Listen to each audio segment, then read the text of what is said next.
sort of, as you mentioned, Brian, slightly outside the chase, maybe an outsider for the Champions League places in Serie A this season. But you'd expect, Keith, will be a tougher test for United than Granada. What conclusions can we draw about United based on that victory over the two legs? Look, I think in the first leg, Granada played into United's hands. They made it relatively easy, certainly to dominate possession.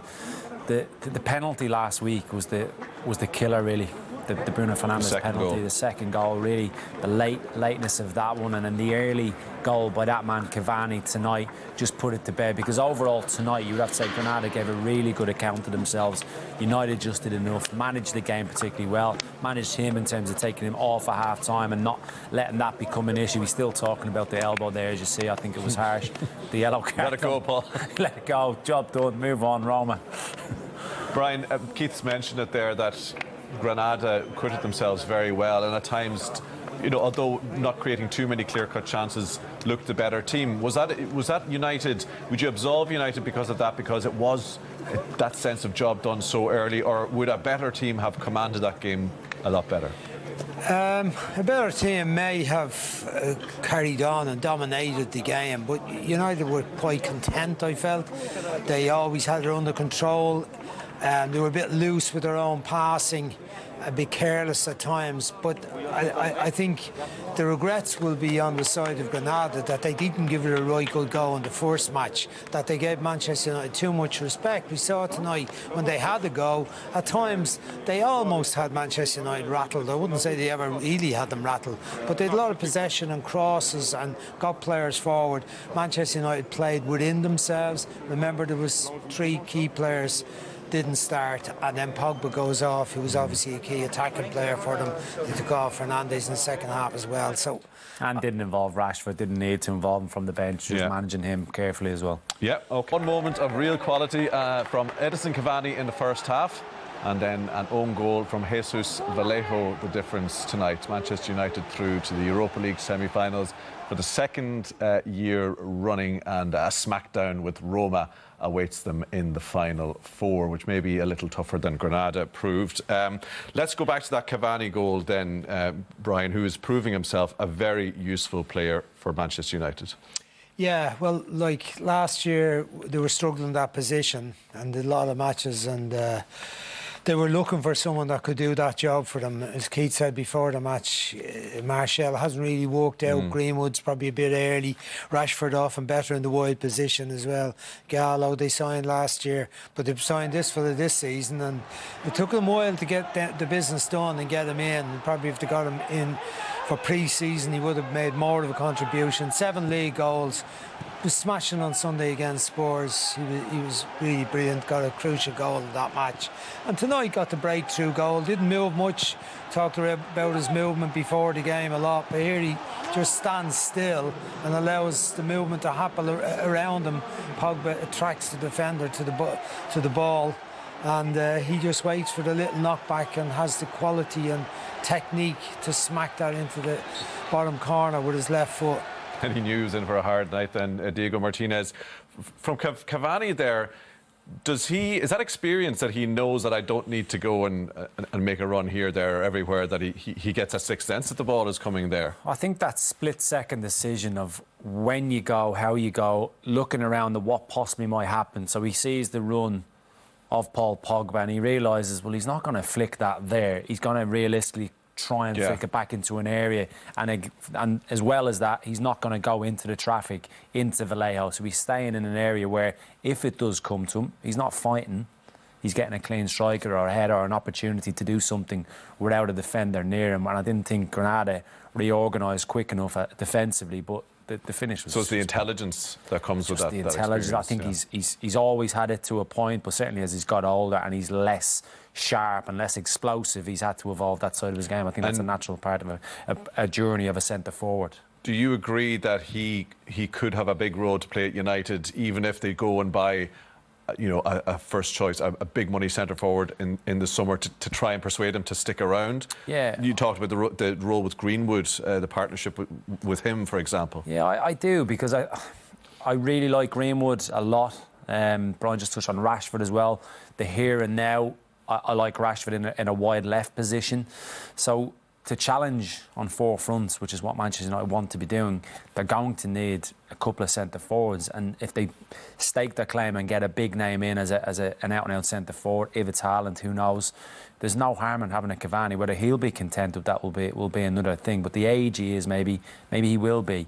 I just think it's a no-brainer. If you can get him for another year, secure that signing, and if they go and get a marquee signing, then just deal with it.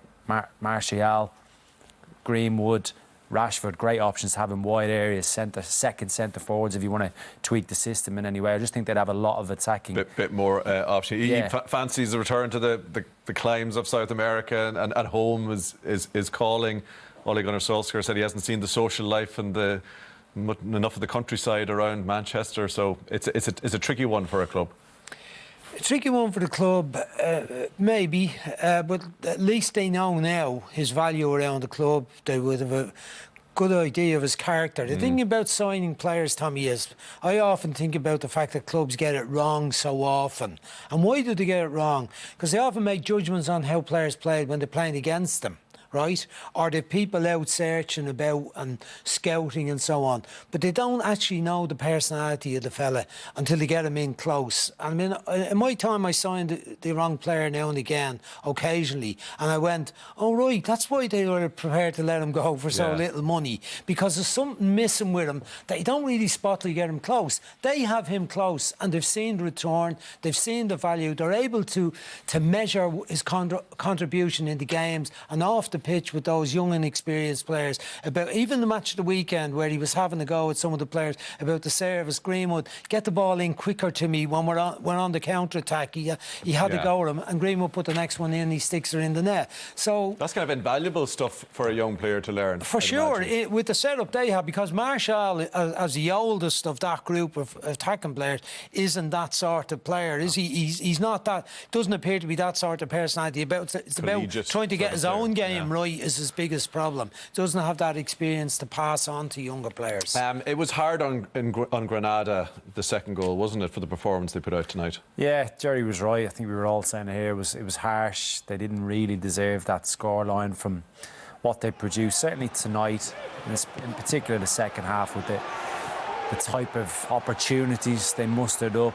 But look, this is what United are capable of. There's lots of Granada shirts forward. Van de Beek, I think we all were hoping he produced something tonight, very much on the periphery. Mata involved at this stage from the bench. They just recycle it out wide. Mata just drifts into the box till has lots of time to just weigh up his cross. Mata the closest to, you think he might get a little glance on it. Doesn't quite happen.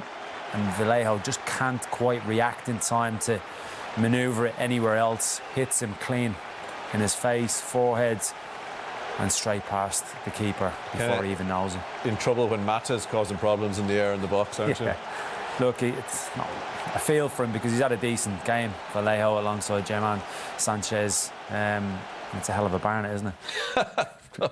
For him. Let's have a look at the Manchester United, the other chances and bits and pieces they created, Brian. But I think it was Dave or Jerry who was out in commentary, that there was a little bit of a lack of purpose about them in spells in that game, maybe after the goal came from Cavani earlier on, that there was a lot of drift in their performance. Yeah, they're 3-0 up at home, and they've matches ahead, important enough games coming up. So there's probably a bit of carelessness about them. And also when you see the manager taking off key players, it's an indication, you take off Pogba, that the manager thinks the job is done. But they did create not very many opportunities. I mean, that was the only other one in the first half, other than the goal. Here's the one with Greenwood, should have done a bit better. Van de Beek sets him up. A few chances in the second half. Van de Beek again getting forward. I was hoping he was going to do something really good tonight and kind of stamp himself on the game, but that didn't quite work out. By Cavani standards again, that's a miss. What a tackle by Wan-Bissaka. We're going to have another little look at his contribution later. driving run, Greenwood getting away here, and then he kind of, I don't know whether he meant to stop it for Van de Beek, who doesn't get it on target. But there were only bits and snatches from Manchester United. The job was done once they got the early goal tonight, and that they were compact enough defensively. OK, let's sum it up then for United. Roma on the way. Do you absolve them then, Keith, of what Brian said there, the circumstances? They didn't really turn it on once they knew the job was done, or would you kind of say, you know what, it did get a bit slack there this evening, and maybe a better team doesn't do that? No, I'm giving them a pass tonight. OK. Considering the week they've had, Spurs at the weekend, second half, how impressive they were, the players that were missing tonight, key players too at the back four, obviously Sean Maguire.